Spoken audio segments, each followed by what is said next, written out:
Hi friends, welcome to my channel Sujis Saviruchi.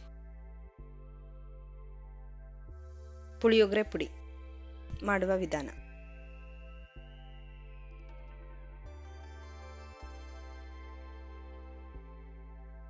ಒಂದು ಪ್ಯಾನ್ನ ಬಿಸಿ ಮಾಡ್ಕೊಂಡು ಅದಕ್ಕೆ 1 ಕಪ್ ಅಷ್ಟು ಕಡಲೆಬೇಳೆ ಫುಲ್ ಲೋ ಫ್ಲೇಮ್ ಇಟ್ಕೊಂಡು ಇದನ್ನ ಚೆನ್ನಾಗಿ ಫ್ರೈ ಮಾಡ್ಕೋಬೇಕು.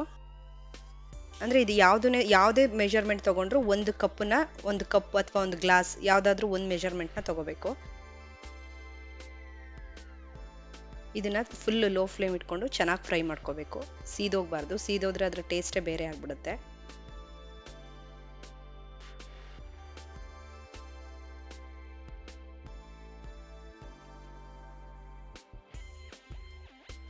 ನೋಡಿ ಇವಾಗ ಫ್ರೈ ಆಗಿದೆ. ಈ ಥರ ಫುಲ್ ಕೆಂಪಾಗೋ ಥರ ಫ್ರೈ ಮಾಡ್ಕೋಬೇಕು. ಫುಲ್ ಲೋ ಫ್ಲೇಮ್ ಇಟ್ಕೊಂಡು ಇದು ಸ್ವಲ್ಪ ಟೈಮ್ ತಗೊಳುತ್ತೆ.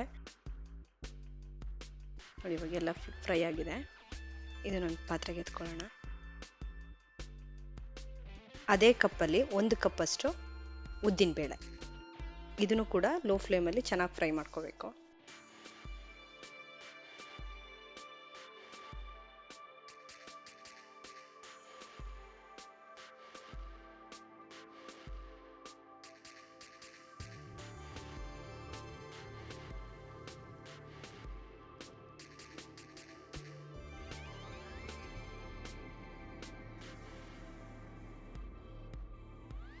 ನೋಡಿ ಇವಾಗ ಇದು ಕೂಡ ಚೆನ್ನಾಗಿ ಫ್ರೈ ಆಗಿದೆ. ಇದನ್ನು ಇವಾಗ ಒಂದು ಪಾತ್ರೆಗೆ ಎತ್ಕೊಳ್ಳೋಣ. ಇವಾಗ ನಾವು ಕಡಲೆಬೇಳೆ ಉದ್ದಿನಬೇಳೆ ಯಾವ ಕಪ್ಪಲ್ಲಿ ತಗೊಂಡಿದ್ವೋ ಅದೇ ಕಪ್ಪಲ್ಲಿ 1 ಕಪ್ ಅಷ್ಟು ಜೀರಿಗೆ, ಇದನ್ನು ಕೂಡ ಲೋ ಫ್ಲೇಮಲ್ಲಿ ಫ್ರೈ ಮಾಡ್ಕೋಬೇಕು.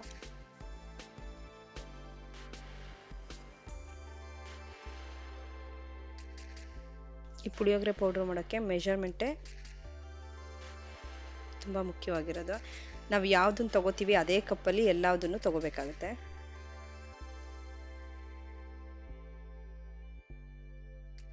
ನೋಡಿ ಇವಾಗ ಜೀರಿಗೆನೂ ಫ್ರೈ ಆಗಿದೆ.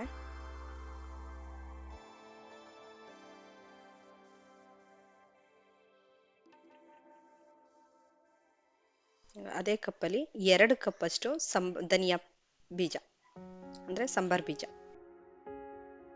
2 ಕಪ್ ಸಾಂಬಾರ್ ಬೀಜನ ಹಾಕಿ ಇದನ್ನು ಕೂಡ ಫ್ರೈ ಮಾಡ್ಕೋಬೇಕು.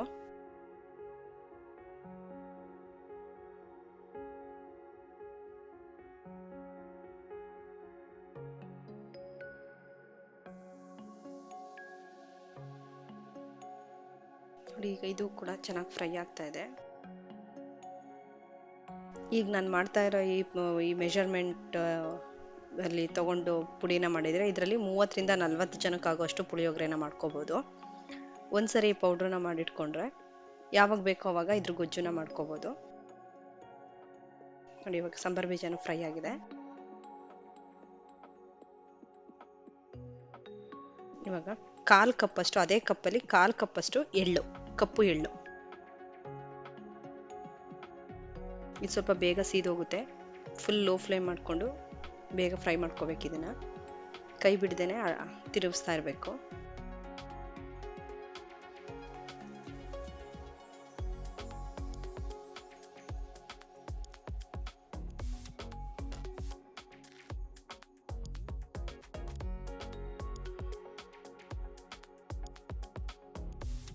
ಎರಡು ಸ್ಪೂನ್ ಅಷ್ಟು ಮೆಂತ್ಯ,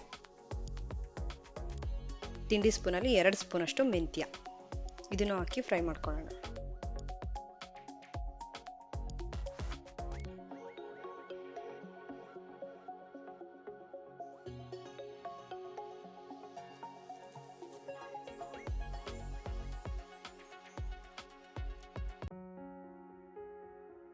ಮೆಂತ್ಯನೂ ಫ್ರೈ ಆಗಿದೆ.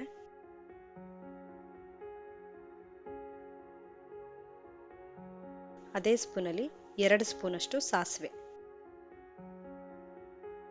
ಇದನ್ನು ಹಾಕಿ ಫ್ರೈ ಮಾಡಬೇಕು.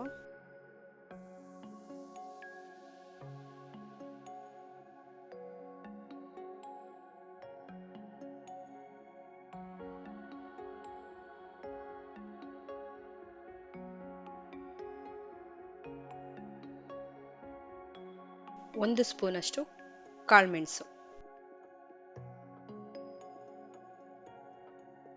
ಇದನ್ನು ಲೋ ಫ್ಲೇಮಲ್ಲಿ ಫ್ರೈ ಮಾಡ್ಕೋಬೇಕು.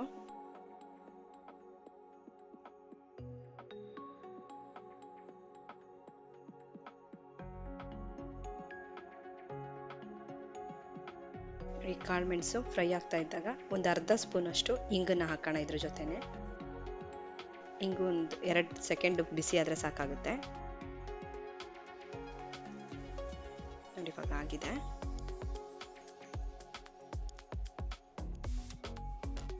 ಇವಾಗ ಇದಕ್ಕೆ ನಾನು 50ರಿಂದ 60 ಒಣಮೆಣಸಿನ್ಕಾಯಿನ ಸೇರಿಸಿ ಫ್ರೈ ಮಾಡ್ತಾ ಇದ್ದೀನಿ.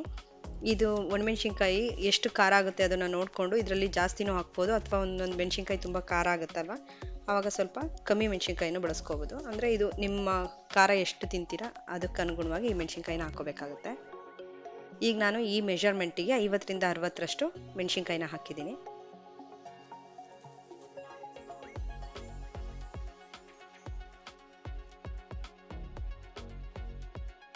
ಇದು ಸ್ವಲ್ಪ ಮೆತ್ತಗಿರುತ್ತಲ್ಲ, ಅದು ಸ್ವಲ್ಪ ಗರಿ ಆಗುವಷ್ಟು ಬಿಸಿ ಮಾಡಿಕೊಂಡ್ರೆ ಸಾಕಾಗುತ್ತೆ. ಇವಾಗ ಸ್ಟವ್ನ ಆಫ್ ಮಾಡ್ಕೊಳ್ಳೋಣ. ಆ ಹೀಟಿಗೆನೆ ಅದು ಸ್ವಲ್ಪ ಫ್ರೈ ಆಗುತ್ತೆ.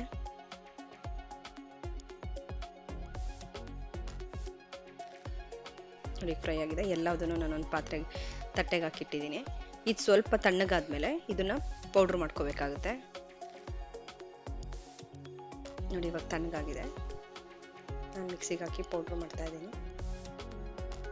ಎಲ್ಲದನ್ನು ಒಟ್ಟಿಗೆ ಸೇರಿಸ್ಕೊಂಡು, ಈಗ ಒಂದೇ ಸರಿ ಆಗಲ್ಲ, ಎರಡು ಸ್ವಲ್ಪನೇ ಹಾಕ್ಕೊಂಡು ಇದನ್ನು ಪೌಡ್ರ್ ಮಾಡಬೇಕಾಗುತ್ತೆ.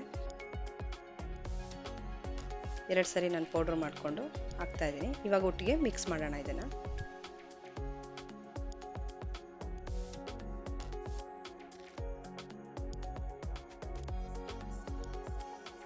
ಇವಾಗ ಇದನ್ನು ಚೆನ್ನಾಗಿ ಮಿಕ್ಸ್ ಮಾಡಿಕೊಂಡ್ರೆ, ನೋಡಿ ಸ್ಪೂನಲ್ಲಿ ಆಗಿಲ್ಲ, ನನಗೆ ಕೈಯಲ್ಲೇ ಮಿಕ್ಸ್ ಮಾಡ್ತಾ ಇದ್ದೀನಿ. ನೋಡಿ ಇವಾಗ ಪುಳಿಯೋಗರೆ ಪೌಡ್ರ್ ರೆಡಿಯಾಗಿದೆ. ಇಷ್ಟು ಪುಳಿಯೋಗರೆ ಪೌಡ್ರಲ್ಲಿ 30ರಿಂದ 40 ಜನಕ್ಕೆ ಆಗುವಷ್ಟು ನಾವು ಪುಳಿಯೋಗರೆ ಗೊಜ್ಜನ್ನ ಮಾಡ್ಬೋದು. ನಾನು ನೆಕ್ಸ್ಟ್ ವೀಡಿಯೋದಲ್ಲಿ ಅದ್ರ ಗೊಜ್ಜು ಮಾಡೋದು ಹೇಗೆ ಅಂತೇಳಿ ತೋರಿಸ್ತೀನಿ. Thank you friends.